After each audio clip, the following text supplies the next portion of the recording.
Good morning, comrades. Welcome back to the channel. Welcome back to the Nürburgring. And in this case, it is actually a morning, a very early morning, almost 3 o'clock at night, because I was getting ready for bed, browsing my news feed, and then all of a sudden I saw that Porsche GT2 RS, not an MR, but with Manthey performance pack, has beaten a Nürburgring lap record. And obviously I went like, shit, here we go again. I have to make a video to explain a couple of things to you, so this is what we are going to be doing today right now. First of all, very important disclaimer. Some things are going to be facts, such as numbers, such as lap records. Some things will be explanatory in this video, and some things I will just mention, tell you they are not black or white, right or wrong, but something to maybe provoke a healthy discussion. So don't flame me, don't think that is what I'm saying. I hope you understand what I mean by now. First of all, also after this disclaimer, earlier this week, Porsche also announced that they have beaten the Nürburgring lap record for the fastest SUV, and I made a video about that, giving my take on it, and I also said the following thing. On those days, multiple records are being done, because as a manufacturer, you're paying quite some money to have a lap record slot. So it makes sense to do multiple things at the same time, so to run multiple cars. So what could possibly mean is that they had actually a faster lap time on that lap timing board there. It could be, again, the GT4 RS.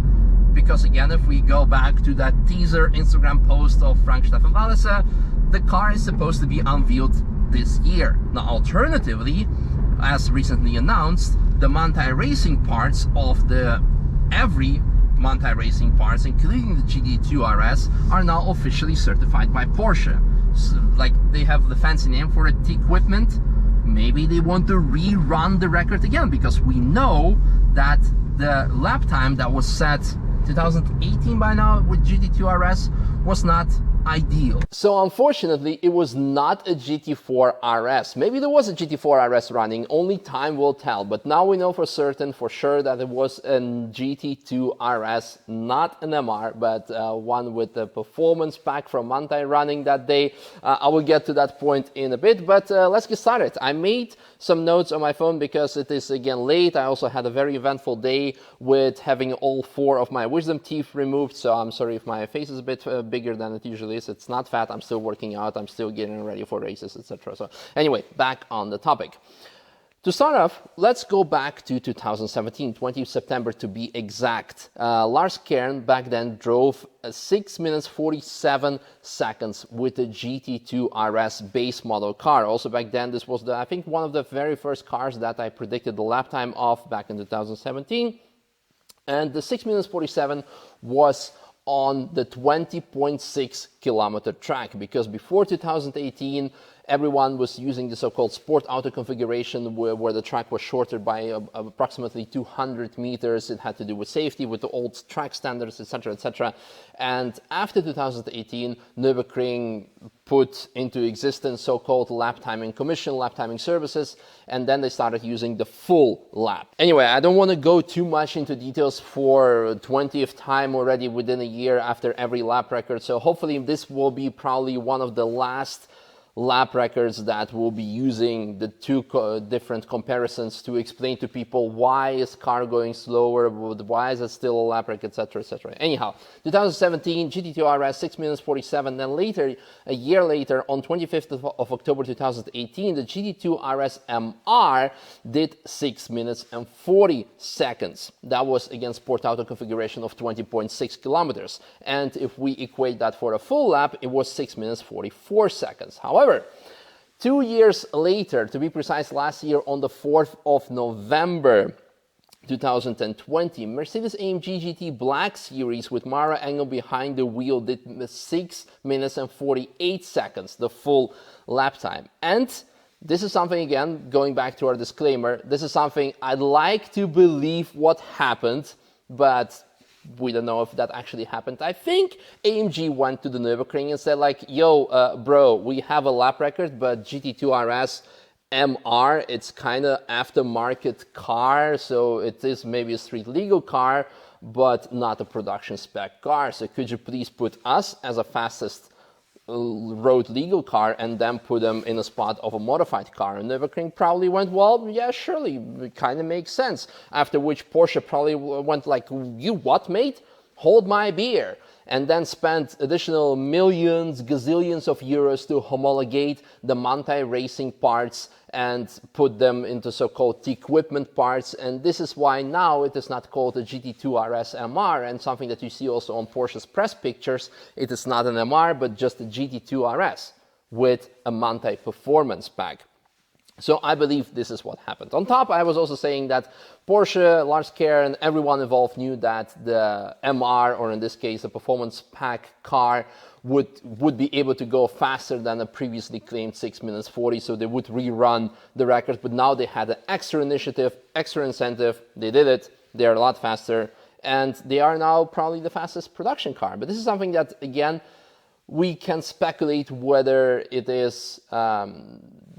what is a production car, because none of the GT2 RSs went off the production line with the Manthey-Racing or the performance pack with Manthey.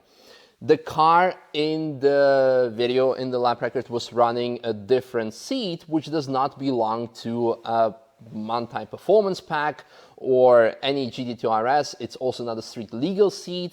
And this type of seat Porsche always uses in every of their lap record, and they say this is something that we want to keep our driver safe. You can, of course, use an argument of saying like, hey, this also adds to the driver position, so you'll be able to go faster. But probably if this seat even like benefits the driver, you could probably go faster by half a minute, maybe, half a second, maybe a second top. So I don't think it did much to this case, but this is something you can speculate about and something that you should address actually in this case. So what did it do? 6 minutes 43 seconds and 300 milliseconds on 14th of June. And this equals 6 minutes and 38 seconds and 835 for the so-called old shorter variant. Now, whereas in the past, also with previous records, Porsche would say like, okay, there's a sport auto configuration. Now they actually call it the shorter variant or the old variant. So hopefully in the future, we will actually go away from it and we only use one specification of the full lap time, because it's been already a couple of years, and I think it starts making sense. Now, I want to mention a couple of things from the press release. One thing, as mentioned already, there was no mentioning of the seat. So it would be good to mention that, why Porsche is doing that. I know why it's doing that, to keep the driver safe. Another thing that could have been good to mention is actually car's setup. For example, this is something that AMG did when the Black Series set the lap record, mentioning the sway bar settings, the suspension settings, the traction control settings, went completely into detail. And since the Porsche Gt2 RS MR or the Manthey Performance Kit customers are lapping the cars and they would like to know exactly type of settings that they were running. And of course, at this point, they can probably go to Manthey, not Racing, but because it's now just Manthey, they can go to Manthey and say, hey, what settings we're running, and Manthey will happily put exactly the same settings. It will be okay. But just like for the nerds, for the sake of nerdgasms, it would be a nice thing to mention in the press release. Another thing that was mentioned is actually the temperatures. The track temperatures were 41 degrees, which is actually quite a lot. So you can see also in a couple of occasions that the car was sliding here and there. So maybe, again, it could have gone maybe half a second faster in like ideal circumstances, but there's no such thing as an ideal lap on a Nürburgring Nordschleife. So even at this point, 6:38 or 6 minutes 43, depends on which time you would like to count. This is an amazing lap time, a big feat. Now, let's go through some other parts of press release. The Manthey Performance Kit from Porsche equipment consists of chassis, aerodynamic and brake components specially developed for the 911 GT2 RS. It also includes the Weissach package's light magnesium alloy wheels. Now, in the past, MR kit consisted out of special type of BBS magnesium wheels that you had to purchase on top to be able to fit this aero disc, and this helps you to helps your downforce, because it benefits the aerodynamics, and you can run less degree wing. And so this is not a brake cooling, but again, majority of you already know by now. But in the past, you had to purchase 20,000 euro worth of wheels, I believe, to be able to run the Aerodisc. But now you can actually run Aerodisc on your casual magnesium wheels of the Weissach package. So this is actually very good, saves customers money. The individual components of the performance kit are precisely matched to one another. They only become fully effective when they are all installed together. As a result, the kit is only available at the moment as a whole package. Individual offerings are currently being evaluated, says Alexander Fabik, Vice President Individualization and Classic at Porsche AG in English, yes. Now, it also goes the same for the tradition of MR kit. You could only get the suspension, you could possibly get the wheels, but you could not just get the wing, just get the front canards, just get something else. You could buy, when it comes to aerodynamic package, you could get the whole kit. And the reasoning for that is that if you put only the big wing, you will have too much downforce on the back, and the car will probably understeer because you need to compensate it with aerodynamic elements on the front. So this is the reasoning for that. But you can probably still get just the suspension. Or maybe not. Maybe Porsche says no, because now it's official Porsche, it's the equipment. You have to go for a full kit. I don't know, but in the past, this is how it worked. This is how it works now.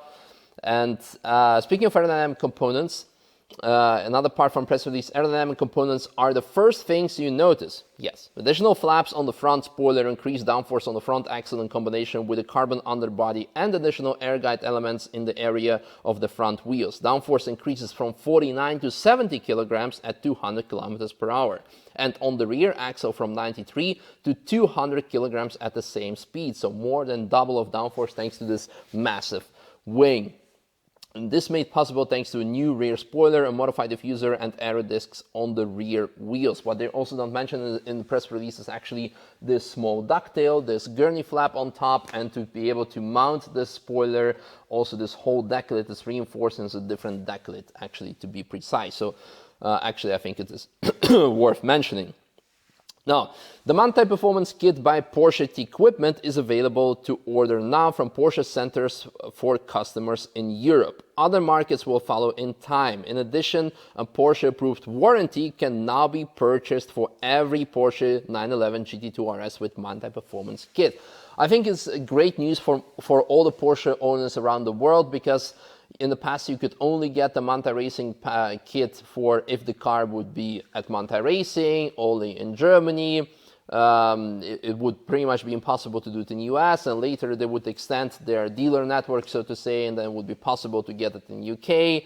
And now you can actually basically get it everywhere around the world and even have certified warranty on top of it, because whereas in the past, all the Manthey parts would be covered by warranty through Manthey, and all the other parts, like the casual parts, would still be covered by Porsche. But now it's just like a clear story. It is now officially confirmed by Porsche. And I think it is a great deal. So far, the quick explanation of what has happened. I think it is amazing. I'm very happy for the whole team of Porsche, of Manthey, not Racing, just Manthey. And of course Lars Kern, that they were able to go sub 6 minutes 40 for the old time configuration, of course, but the lap time that they wanted to achieve in the very first beginning of 2018, but they did not have ideal circumstances. So now they made it, so it is great. And where to next? GT4 RS, I'm very excited for that car. And that's it. I hope you guys enjoyed this video. Let me know what you think of it, of all the things that I mentioned. And by the way, yes, this car is still running as a taxi, so book your laps. Check out the video description. And actually, upcoming Monday, we have a Manthey-Racing track day, where we will be running this car as a taxi. So hop in, and hopefully Lars Kern will be there himself, and maybe I can finally go for a lap with him after 3 years. But for that, stay tuned, subscribe, like and share, and leave a nice comment, and go also to Lars's Instagram and give him a follow and congratulate him with this amazing feat. Hope you guys enjoyed. I'm going to edit this video and go take a nap because now it's already beyond 3 o'clock. Bye-bye. You want to be in the video too? All right, come here. Let's try. Just don't chew the microphone like we did last time. Yes, okay, you'll be in the video. Evoke a healthy discussion so it's not something black or white. Don't chew the microphone like you did last time. Leave it.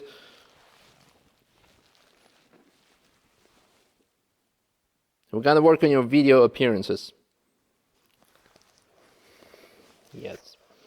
Yes, okay, you can still stay in the video.